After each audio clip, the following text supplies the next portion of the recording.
minutes. Donc Céline, c'est à toi. Merci Laurent. Du coup, je vais. Bonjour à tous. J'entends quelqu'un parler. Peut-être qu'il y a des micros encore de. Bon. Du coup, je vais rentrer tout de suite dans le vif du sujet parce que j'ai beaucoup de choses à vous dire. Je vais commencer tout de suite. Ce qu'on peut dire déjà sur le volet. Il y a un écho. Ça vient peut-être de nous. Je vais couper le micro de la salle. D'accord. Ça va être compliqué. Mais bon. Sinon, je me bouche les oreilles et je me concentre. Ouais, j'y vais. Du coup, alors, déjà sur le volet concertation, on va commencer par là. Donc, ce qu'on peut dire, c'est que la GUR, elle est impliquée depuis toujours dans les démarches participatives, que son activité, elle a été ponctuée par ce genre d'expérience au fil des années, un peu comme un fil rouge, et qu'aujourd'hui, la participation citoyenne est véritablement identifiée comme un axe stratégique de l'agence.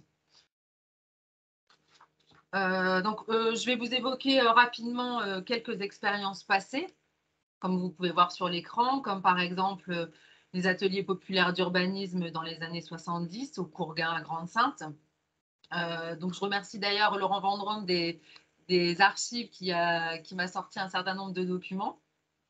Donc, à l'époque, l'équipe avait quitté les bureaux de la GUR pour rejoindre le cœur du quartier, le cœur du chantier, pour s'installer dans une ancienne ferme maraîchère. Et il y avait un groupe d'habitants, ou plutôt d'habitantes, qui est l'originalité, qui a été constitué et qui était principalement issu de réseaux militants comme de la CSCV, donc la Confédération syndicale du cadre de vie, ou encore l'Union féminine civique et sociale. C'est une originalité. Ensuite, dans les années 90, on a eu les ateliers de travail urbain.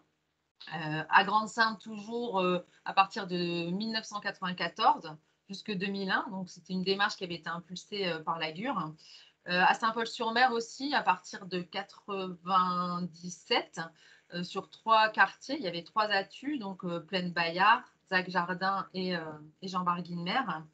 D'ailleurs, je vais profiter de cet instant pour faire un petit hommage à mon collègue Jean Isbar, qui est décédé et qui avait beaucoup travaillé sur ces questions-là.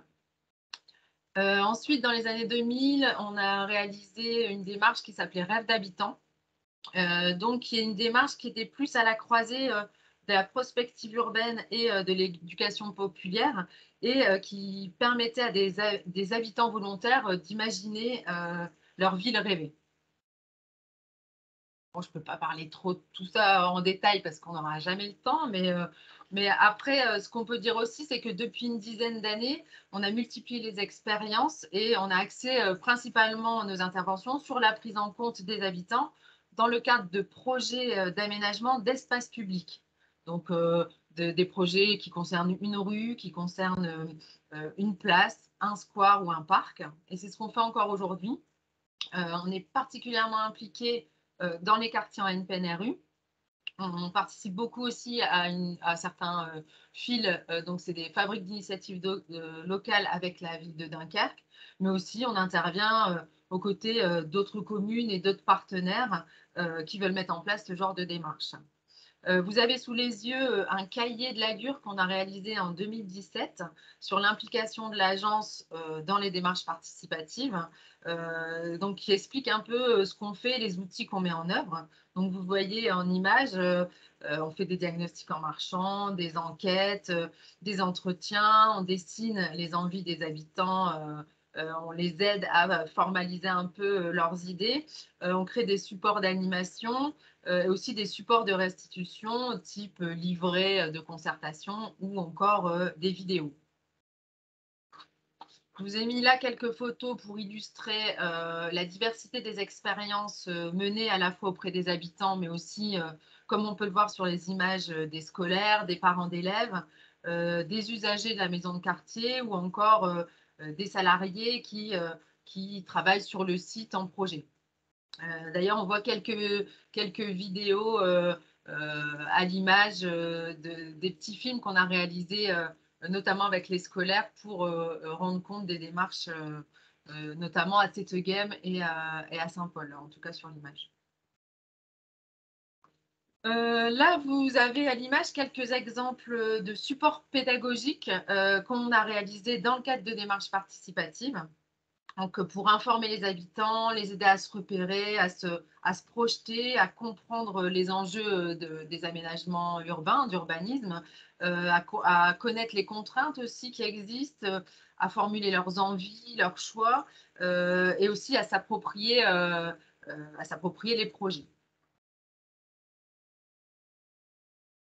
Alors, la question qu'on peut se poser, enfin, qu'on m'a posée d'ailleurs, c'est qu'est-ce qui a changé par rapport à hier? Alors, on peut dire qu'il y a quand même un certain nombre de choses qui n'ont pas tellement évolué. Si on regarde les objectifs des démarches, on retrouve un peu les mêmes. Dans les documents que j'ai parcourus déjà concernant les ATU à Saint-Paul et à Grande-Synthe, on voulait déjà tenir compte de la vie des habitants, des riverains, dans la fabrication de la ville. On voulait les accompagner et leur donner les clés pour comprendre et se positionner eux en tant que citoyens. Et on servait déjà aussi d'intermédiaire entre les habitants et les institutions, les élus. On rencontrait aussi déjà dans les ATU certaines limites. En tout cas, ils étaient confrontés à un certain nombre de difficultés en termes d'organisation des ateliers collectifs, comme par exemple le fait que c'est souvent les mêmes personnes et on a un peu de mal à mobiliser les plus jeunes. Et du coup, nous, ce qu'on a trouvé comme solution à cette difficulté, c'est d'aller chercher les jeunes où ils se trouvent, c'est-à-dire dans les établissements scolaires, parce que là, ils sont captifs, on peut les attraper, ils sont assis. Et du coup, c'est vrai que c'est un bon moyen de les trouver, même si on n'est pas dans la confrontation des publics, mais en tout cas, au moins, on arrive à les attraper. Une autre piste pour l'avenir dans ce domaine-là, ce sera peut-être d'axer davantage les interventions sur le numérique. En tout cas, c'est l'espoir quand même pour raccrocher un certain nombre de personnes à ce genre de démarche qu'on voit pas forcément, en tout cas dans les ateliers collectifs, les réunions publiques, dans ces formats-là en tout cas. Ensuite, si on regarde un peu les méthodes, le déroulement des ateliers, finalement, on se rend compte que on est toujours des équipes pluridisciplinaires, on fait toujours des diagnostics en marchant, des ateliers collectifs, des trétotonnelles dans l'espace public. On utilise toujours des post-it et des gommettes et c'est vrai que finalement, ça marche quand même pas mal. Mais ce qu'on peut dire, ce qui a vraiment évolué, et on l'a vu dans les images que je vous ai montrées, c'est les supports. C'est que grâce à la technologie et au savoir-faire des collègues, on a des supports qui sont vraiment professionnels, efficaces, attractifs, qui donnent envie, qui impressionnent même parfois les habitants. C'est vrai que quand on arrive avec des plans où vraiment la traduction de leurs idées vraiment de façon graphique, ils sont quand même impressionnés et ils se disent on nous prend au sérieux et ça peut ressembler à ça, quoi. Et du coup, c'est vrai que c'est quand même assez gratifiant et intéressant. Et on peut dire aussi que les supports ont bien évolué, ils évolueront sûrement encore demain. Et d'ailleurs, le projet d'agence mobile à Lagur sera certainement une opportunité pour la concertation de demain. Je vais passer au deuxième volet, donc qui concerne la société, donc la thématique société. Donc, il faut savoir que depuis le début de l'Observatoire du développement local, donc au début des années 2000, on a réalisé de nombreuses études qui nous ont permis d'acquérir de l'expérience au fil des années, d'asseoir une expertise et aussi d'avoir une légitimité auprès de nos partenaires. Donc, on a été rapidement identifié comme une structure de confiance neutre qui était professionnelle et capable de fédérer les acteurs et aussi de nourrir les réflexions sur le territoire. Donc, je vais revenir sur quelques études emblématiques. Emblématiques pour les résultats qu'elles ont apportés, un peu poil à gratter parfois, ou alors pour la méthode qui était assez innovante à ce moment-là. Alors, début des années 2000 toujours, on a particulièrement investigué la question des inégalités liées aux origines. Donc, on a animé un observatoire des discriminations. À cette époque, donc deux études ont été marquantes. La première est un état des lieux de la discrimination raciale réalisé en 2003 à la demande de la sous-préfecture. C'était dans le cadre de la relance de la COLAC, qui était la Commission locale d'accès à la citoyenneté. On voit la couverture à l'écran. L'intérêt de cette étude, c'est qu'elle montrait l'existence de comportements discriminants sur le territoire, mais surtout en s'appuyant sur les propos d'experts rencontrés. Donc, on a fait des entretiens dans le domaine du logement, de l'éducation, de l'emploi. Et du coup, le document et la plénière de restitution de la COLAC, donc la présentation qu'on a réalisée, elle s'appuyait sur vraiment les propos des personnes qu'on a rencontrées. Donc, il y avait même des guillemets, on restituait tels quels les propos. Et du coup, ça avait un peu marqué les esprits à l'époque. C'était vraiment des propos directs et qui étaient assez sans filtre. Et du coup, c'était vraiment assez cash et c'est vrai que ça avait bien fait parler. Donc, le but à l'époque, c'était de rendre visibles les discours, de rendre visibles les stéréotypes, les contradictions, et ça devait aussi servir de source de débat au groupe de travail qui était aussi constitué par la suite. Du coup, ça a bien joué son rôle, on peut dire. Pour la deuxième étude, donc, que vous voyez aussi à l'écran, c'était une étude statistique qui a été réalisée en 2006. Et c'était pour essayer de comprendre l'écart de taux de chômage entre les personnes immigrées et les autres actifs du Dunkerquois. Et donc, le modèle statistique en question montrait qu'il existait une part non expliquée du taux de chômage des personnes immigrées, toutes choses égales par ailleurs, compte tenu de leur niveau de diplôme ou du type de métier occupé. Et que justement, c'était cette variable immigrée qui expliquait la différence. Donc, pour le coup, c'était assez inédit comme approche. Un autre domaine que je souhaitais évoquer aussi ce matin, donc qu'on a pointé du doigt, enfin en tout cas un enjeu qu'on a bien abordé dès 2001 également, hein, dès le début des années 2000. Donc c'est la sous-activité féminine dans le Dunkerquois. Alors il faut savoir qu'à l'époque, ça intéressait pas grand monde, que c'était pas vraiment une préoccupation. Ah bon, ok.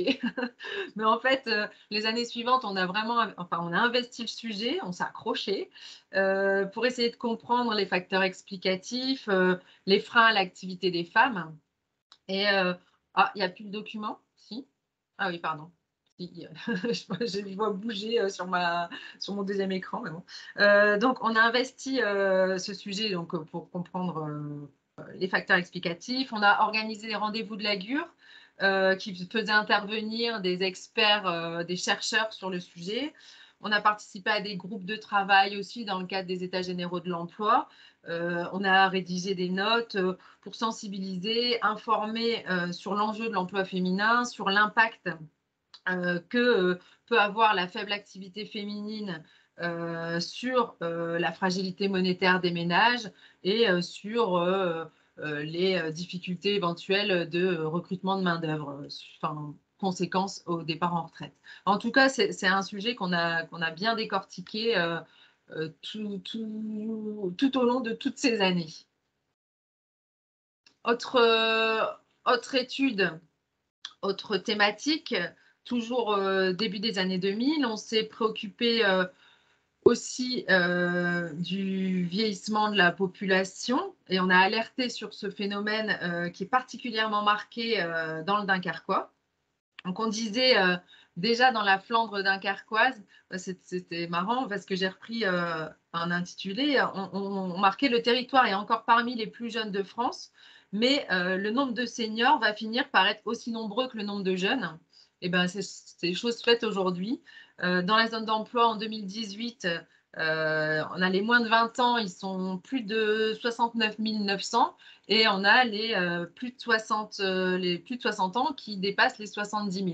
Donc, c'est vrai qu'à l'époque, on avait réalisé ce graphique que vous voyez à l'écran où on voit que les jeunes, c'est la courbe bleue et les 60 ans et plus, la courbe verte. Et il y avait vraiment un écart important entre les deux, puisqu'on était un territoire jeune. Et on voyait, on avait des projections démographiques de l'INSEE, on voyait que les courbes, elles allaient se rencontrer petit à petit. Et bien maintenant, elles se sont bien rencontrées. Donc, du coup, c'est assez marrant de voir cette évolution, mais qui est normal. Donc voilà, je voulais témoigner de ça. Également sur cette thématique, au-delà de l'approche statistique, on s'est intéressé aux seniors eux-mêmes en lançant une grande enquête avec la Fondation de France en 2007 auprès des personnes de 55 ans et plus. Du coup, on avait fait un cahier de l'Observatoire à ce sujet que vous voyez aussi à l'écran. Et également, on a réalisé des entretiens avec des experts de public senior donc qui travaillent dans ce domaine-là pour connaître les besoins, identifier les difficultés au quotidien des seniors. Donc ça, c'est une étude qu'on a réalisée en 2017 pour les CCAS, des CCAS du territoire. Donc cette étude, elle nous a permis aussi d'identifier quelques pistes d'aménagement des espaces publics de nos villes.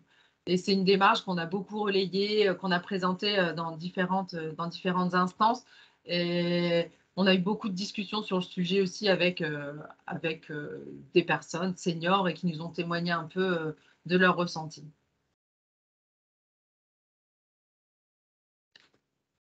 Dernier champ d'expertise que je voulais évoquer ce matin avec vous, ça concerne l'observation des fragilités sociales. Alors, à partir de 2009, on a animé un observatoire de la précarité à la Gure. Suite à la sollicitation du président de la CUD et du président de la Gure, à l'époque, était Michel Delbarre, par le Carrefour des Solidarités, pour créer un observatoire justement partenarial de la précarité dans le Dunkerquois. Du coup, on a constitué un groupe de travail d'acteurs locaux qui étaient concernés directement par ce sujet, par cette problématique, en partenariat avec le Carrefour des Solidarités. Donc, dans ce groupe de travail, on trouvait les CCAS, la CAF, le département, la SAO Flandre, la CUD, etc. Et dans ce groupe de travail, on a partagé des éléments statistiques et des analyses. Il y a vraiment un gros travail de diagnostic qui a été réalisé au fil des années. Donc, c'était vraiment une approche innovante qu'on a relayée au niveau national, notamment dans le cadre des rencontres de l'AFNO. C'est pour ça que vous voyez une affiche des rencontres de l'AFNO à l'écran. Et en fait, au-delà de la mise à disposition d'informations, l'intérêt de ce genre de travail résidait vraiment dans son caractère fédérateur. Toujours dans la même thématique, et un peu plus tard, en 2017, on a réalisé une étude sur la pauvreté commune à plusieurs agences de la région. Et l'intérêt de cette étude est qu'elle comprend vraiment un volet qualitatif assez inédit, composé d'entretiens avec des personnes en situation de fragilité, de précarité, et des focus group d'experts associatifs et institutionnels sur les territoires.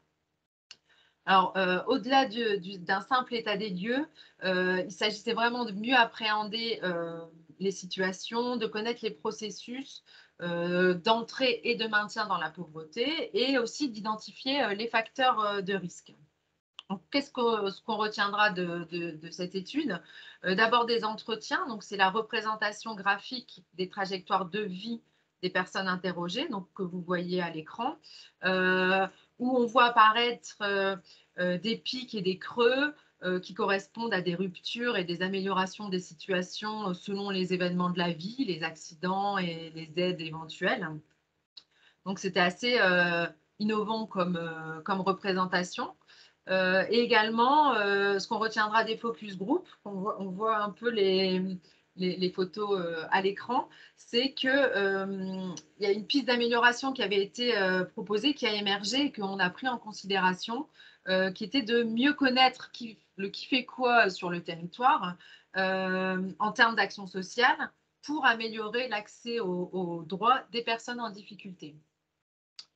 Alors là, vous me voyez venir.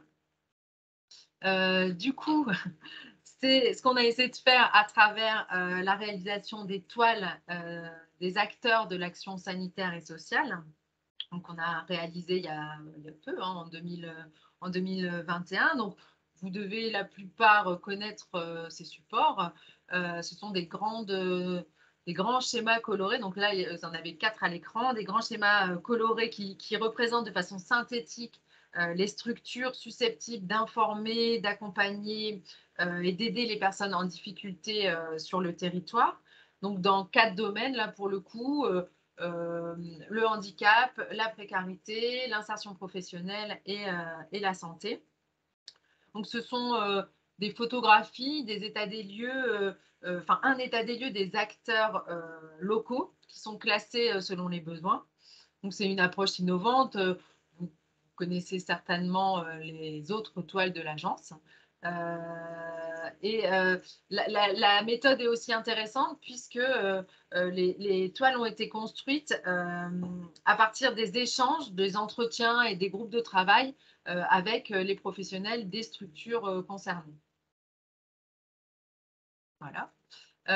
Du coup, pareil, si on devait s'interroger ou enfin, évoquer l'évolution des pratiques dans ce domaine, alors là, ça va faire un peu ancien combattant, mais en fait, il faut savoir quand même que à mon arrivée à l'agence, donc il y a plus de 20 ans, il n'y avait pas forcément beaucoup d'ordinateurs. Ça fait quand même un peu, ça peut surprendre, mais c'est vrai. Et du coup, les études se faisaient encore sur du papier. On utilisait des calculatrices. Les chefs de projet faisaient taper encore des notes par les secrétaires. On avait les données des partenaires qu'on récupérait en papier, en format papier. Moi, je me souviens d'être allée chez un bailleur social et avoir récupéré un listing d'occupation du parc en papier, vous savez, en format accordéon avec des petits trous sur les côtés. Donc, j'ai dû tout taper sur l'ordinateur. Donc, enfin, on voit quand même qu'il y a eu une évolution depuis et qu'il y a eu du chemin de parcouru et que c'est quand même une véritable révolution. Aujourd'hui, on fait des visios comme si ça avait toujours existé, mais bon, c'est quand même, c'est que 20 ans, quoi. Et c'est vrai que il s'est passé quand même beaucoup de choses. Mais sinon, au-delà du numérique, l'accès aux données aussi a bien évolué. À l'époque, le recensement de la population de l'INSEE se faisait tous les 10 ans. Et du coup, c'était de façon exhaustive et on avait, nous, une opportunité incroyable avec ce recensement puisqu'on avait une masse de données à décortiquer et qu'on exploitait vraiment au maximum pour alimenter nos partenaires. Mais depuis 2004, le recensement s'est fait de façon par échantillon. Et les données sortent tous les ans et sont disponibles en ligne pour tous. Du coup, ça a un peu redistribué les cartes. Et aussi, au même moment, il y a d'autres sources et d'autres outils qui sont apparus qui proposaient des données, des fiches synthétiques, des portraits de territoire. Et du coup, qui ont recentré un peu l'activité de l'agence sur l'analyse, sur la prospective, sur l'animation partenariale, sur la création de données, l'apport méthodologique ou encore l'éducation populaire. Et ce qu'on peut dire aussi, c'est qu'aujourd'hui, comme je l'ai dit tout à l'heure pour la concertation, c'est que les outils performants qu'on a et les savoir-faire professionnels de l'agence permettent vraiment de réaliser des supports innovants, communicants, attrayants, pédagogiques, qui sont vraiment des atouts dans la sensibilisation et la diffusion des messages qu'on veut transmettre. Voilà, est-ce que j'ai respecté le timing ?